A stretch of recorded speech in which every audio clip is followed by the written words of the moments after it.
பாகிஸ்தானுடைய பொருளாதாரம் அதள பாதாளத்தில் இருக்கிறது எல்லாருக்கும் தெரிஞ்சதுதான். சர்வதேச நாணய நிதிய அமைப்பு தரக்கூடிய கடன், வெளிநாட்டு உதவிகள், அப்புறம் நட்பு நாடுகள் செய்யக்கூடிய உதவியை வச்சு பாகிஸ்தான் பொருளாதாரம் ஓடிக்கிட்டு இருக்கு.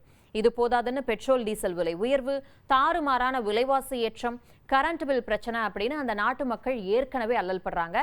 நிலைமை இப்படி இருக்கும்போது பாகிஸ்தான் அரசாங்கம் அமெரிக்கால இருக்கக்கூடிய பெரிய பெரிய நிறுவனங்களுக்கு கோடிக்கணக்கான டாலர்களை அள்ளி வீசுது.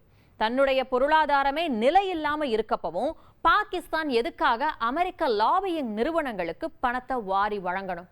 விரிவாக அலசலாம். இது தந்தி டிவியின் நியூஸ் டீப் டைவ். வழங்குவது நான் வினோதினி முத்துராமலிங்கம்.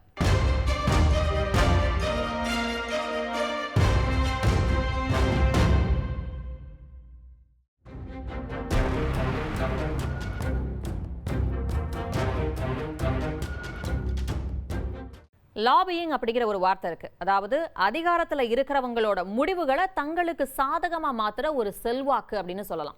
அரசாங்கத்துல இருக்கக்கூடிய பெரிய அதிகாரிகள், பெரிய அரசியல் தலைவர்கள் போன்ற முடிவெடுக்கக்கூடிய பவர்ல இருக்கவங்க கிட்ட இதை பண்ணுவாங்க.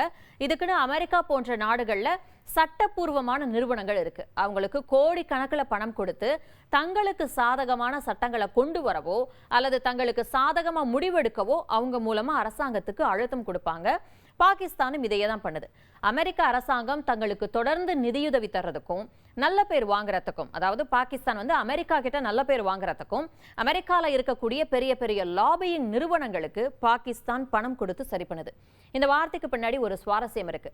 லாபியிங் அப்படிங்கிற வார்த்தை லாபி, அதாவது வரவேற்பறை அப்படிங்கிற வார்த்தையில இருந்து தான் வந்துச்சு. முன்னாடி காலத்துல சட்டங்களை உருவாக்குற அரசியல்வாதிகள் கிட்ட பேசி அவங்கள தங்களுக்கு சாதகமா மாத்துறதுக்காக மக்கள் அரசு கட்டடங்களோட வரவேற்பறையில, அதாவது லாபியில காத்துக்கிட்டு இருப்பாங்களாம். அதனாலதான் இதுக்கு பேரு லாபியிங் அப்படின்னு பேர் வந்துச்சு.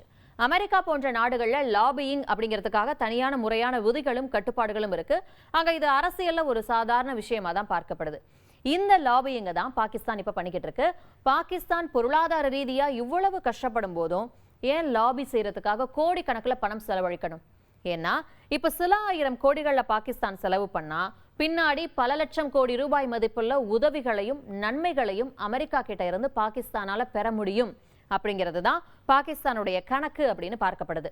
ஆபரேஷன் சிந்தூர் நிகழ்ந்து ஒரு வருடத்துக்கு அப்புறமா பாகிஸ்தான் அரசாங்கம் டாம் கிரேவ்ஸ் அப்படிங்கிறவரோட எர்வின் கிரேவ்ஸ் ஸ்ட்ராட்டஜி குரூப் அப்படிங்கிற நிறுவனத்தை இதுக்காக பணியமர்த்தி இருக்கு. அதாவது அமெரிக்கால பாகிஸ்தானுக்கு சாதகமான சூழலை உருவாக்க டாம் கிரேவ்ஸோட நிறுவனத்தை பாகிஸ்தான் அரசாங்கம் பயன்படுத்துது. இந்த டாம் கிரேவ்ஸ் யார் தெரியுமா? அவர் ஒரு அமெரிக்க தொழிலதிபர், புகழ்பெற்ற தொழிலதிபர் பிளஸ் முன்னாள் நாடாளுமன்ற உறுப்பினர். இந்த ஒப்பந்தம் இந்த ஆண்டு மே 1ஆம் தேதி ஆரம்பிச்சிருக்கு. அடுத்த 2 வருடங்களுக்கு இது நீடிக்க போகுது. இதுக்காக வருடத்துக்கு 114 கோடி ரூபாய் வரைக்கும் பாகிஸ்தான் செலவழிக்கிறதா சொல்லப்படுது.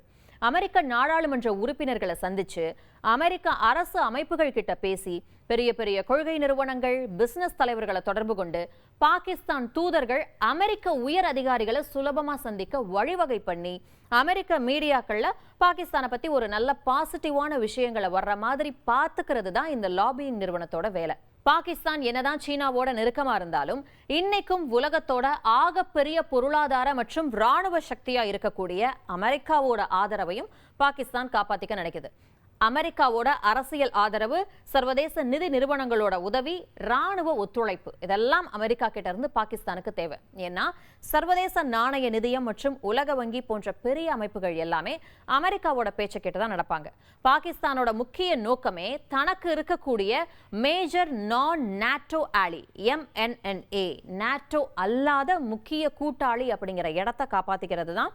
நாட்டோ அமைப்புல இல்லாத ஆனா அமெரிக்காவுக்கு முக்கியமான நாடுகளுக்கு கொடுக்கப்படக்கூடிய ஒரு ஸ்பெஷலான அந்தஸ்து இது. இதனால என்ன லாபம் அப்படின்னா ராணுவ ஒத்துழைப்பு சுலபமா கிடைக்கும். நவீன ராணுவ தொழில்நுட்பங்களை வாங்கலாம்.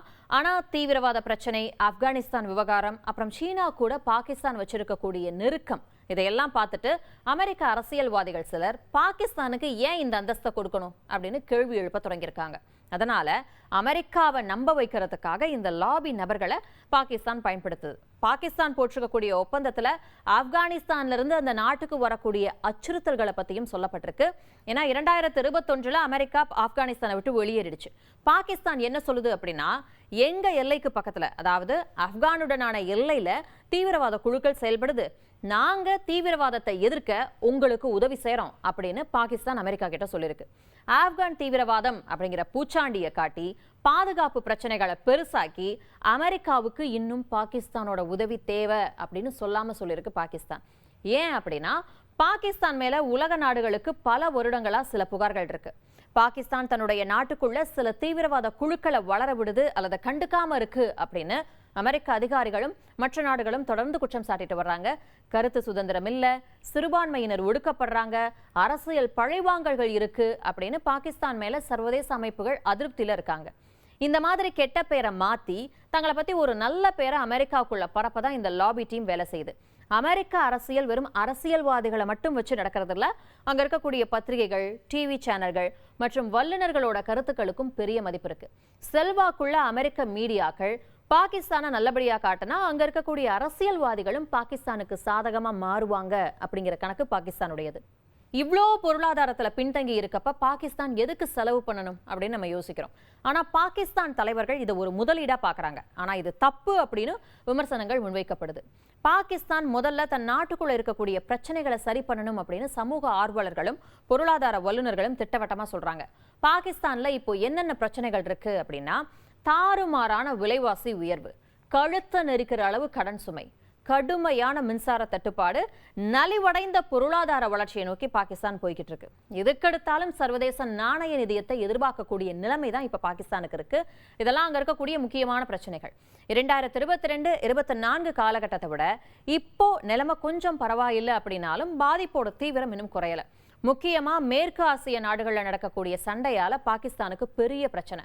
உலகத்துக்கே தேவையான 20% கச்சா எண்ணெய் ஈரானுக்கு பக்கத்துல உள்ள ஹார்முஸ் கடல் வழி பாதை மூலமா தான் போகுது.